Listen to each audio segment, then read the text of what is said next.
उन्हाळ्यात काहीतरी थंड, हलकं आणि चवीला भन्नाट खायचं असेल तर हा दही तडका नक्की करून बघा. फक्त काही मिनिटात तयार होणारी ही रेसिपी भाकरी, चपाती, फुलक्यासोबत आणि भातासोबत अप्रतिम लागते. चला तर तयार करू. 200 ग्रॅम दही छानसं फेटून घेतलं आहे. पॅनमध्ये तेल गरम करून घ्यायचं.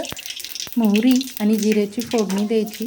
जिरे आणि मोहरी छान तडतडली की त्यात घालूयात आपण 8 ते 9 लसूण पाकळ्या ठेचलेल्या.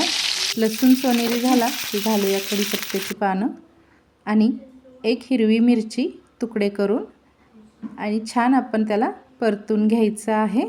त्याच्यानंतर घालायचं आहे हिंग आणि मिक्स करून घेऊया.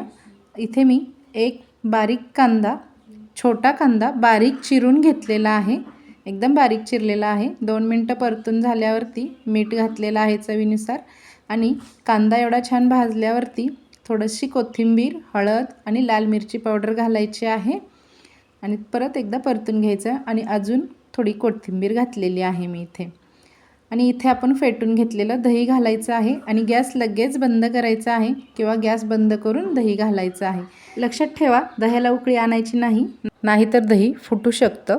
तयार दही तडका लगेच दुसऱ्या भांड्यात काढून सर्व करा आणि चॅनलला सबस्क्राईब करायला विसरू नका. पुन्हा भेटू.